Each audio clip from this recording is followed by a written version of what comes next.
దేశ ద్రోహులతో టెర్రరిస్టులతో చర్చలు జరుపుతున్న కేంద్ర ప్రభుత్వం చర్చలకు ఆహ్వానించిన మావోయిస్టులను నిర్దాక్షిణ్యంగా చంపడం దారుణమని వామపక్ష పార్టీలు ప్రజా సంఘాలు తీవ్రంగా ఖండించాయి.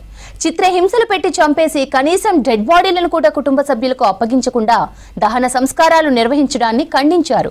సిపిఐ రాష్ట్ర కార్యాలయంలో వామపక్ష పార్టీలు పౌర హక్కుల నేతలు ప్రెస్ మీట్ నిర్వహించారు.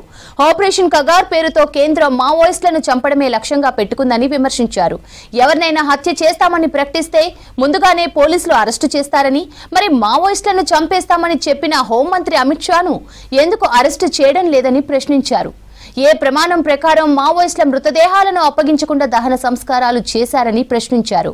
ఇప్పటికైనా కేంద్రం పునరాలోచించి శాంతి చర్చలు జరపాలని, అవసరమైతే ప్రభుత్వం మావోయిస్టుల మధ్య చర్చలు జరిపేందుకు తాము సిద్ధమని పౌర హక్కుల నేతలు ప్రకటించారు. కానీ ఏనాటికైనా వాళ్ళు బాధ్యత వహించాలి. వాళ్ళని రక్షించుకోవడానికి కోసం ఇనిషియల్లీ వాళ్ళు రెసిస్ట్ చేశారు, ఇది వాస్తవం. కానీ కేశవరావు గారిని చంపిన పద్ధతి ఏంటి? మనిషిని సజీవం దొరికినప్పుడు తీసుకెళ్ళు ఆయన రక్షకులుగా ఉన్న 26 మందిని చంపారు. ఆయన్ని పట్టుకున్నారు సజీవంగా. పట్టుకుని చంపటమే కాకుండా మీరు ఆ బొమ్మలు చూస్తే తెలిసి ఉంటుంది, ఒక్కళ్ళ ఫేస్ కూడా అట్లుంటారండి. ఎక్కడన్నా పేపర్లో వచ్చిన ఈ బొమ్మలు ఫేస్ మీద బాయినట్టు మడమల ద్వారా గుద్ది చంపినట్టు పళ్ళు ఊడిపోయి కొంతమందికి. ఎంత అన్యాయమైన పద్ధతి ఇది! ఏం ద్రోహం చేశారు మావోయిస్టులు? ఏమి ద్రోహం చేశారు? టెర్రరిస్టులను ఎందుకు ఆగిపోయింది? ట్రంప్ చెప్పాడు, ఆయన వాణిజ్యానికి సంబంధించినటువంటి ఒక బెదిరించిన వెంటనే లొంగిపోయి అక్కడ మేము ఏదో ఘనకార్యం చేశామని చెప్పి మాత్రం 100 మంది చంపుతున్నారు. వాళ్ళతో చర్చలు జరుపుతారా? వీళ్ళతో చర్చలు జరపరా? అసలు మొత్తం మానవతకే మచ్చ, మానవతకే కలంకం అంటే శవాల్ని బంధువులకు ఇవ్వకపోవడం అనేటటువంటిది. దీన్ని మేము చాలా ఖండిస్తున్నాము.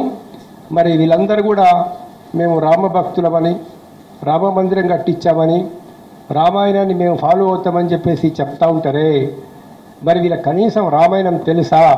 రామాయణంను ఫాలో చేయాలనే ఆలోచన వీళ్ళకి ఎక్కడైనా ఉన్నదా అని అడుగుతున్నా.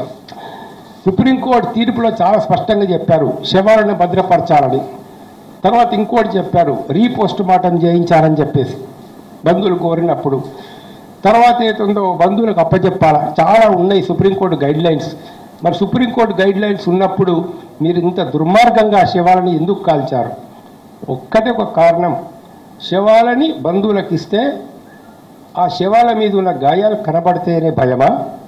అత్యంత ఘోరమైన పాశవికమైన నేరాలను దాచుకోవడానికి మనుషుల్ని క్రూరంగా కొట్టి చంపి ఆడపిల్లల్ని రేప్ చేసి చంపిన తర్వాత ఏతుందో శవాలని తీసుకొచ్చారనే అనుమానం భారత ప్రజలకు ఉన్నది. కాబట్టి దీని మీద న్యాయ విచారణ జరగాలని చెప్పినట్లు మేము దీనికి పూర్తిగా సంఘీభావం తెలియజేస్తున్నాం.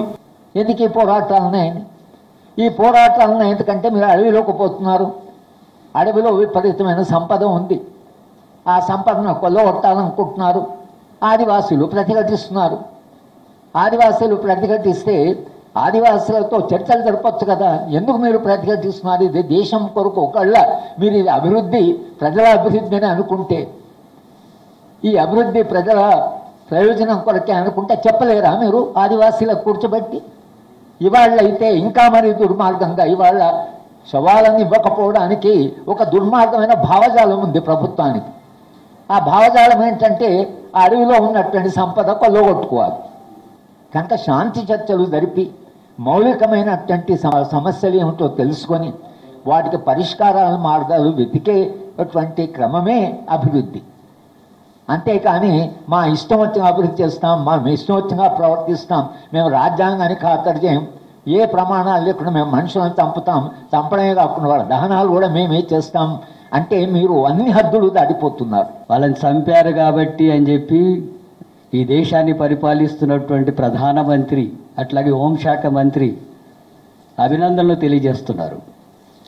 ఆదివాసీలను చంపి మహిళలను కూడా చంపి శవాల ముందు నృత్యం చేసేటటువంటి పాలన అనేటటువంటిది ఇది ఏం పాలన? డెడ్ లైన్లు పెడుతున్నారు. 2026 మార్చి నాటికి మావోయిస్టులంతా కూడా చంపేస్తామని చెప్పి హోంశాఖ మంత్రి ప్రకటిస్తున్నాడు బహిరంగంగా. అలా లేదు, హత్యలు చేస్తామని చెప్పడమే అది. హత్యలు చేస్తామని చెప్పే హక్కు మీకు ఎవరిచ్చారు? సుప్రీంకోర్టు ఏమైనా తీర్పు చెప్పిందా మావోయిస్టులను లేకుండా చేయండి అని చెప్పి వాళ్ళ మీద విచారణ జరిపి? బలగాలు, కేంద్ర బలగాలకు ఆ రకమైనటువంటి హక్కు ఎక్కడిది? మనుషుల్ని చంపే హక్కు.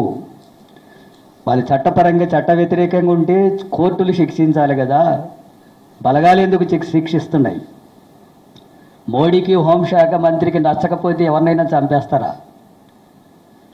ఈ రకమైనటువంటి పాలన కొనసాగుతుంది అక్కడ.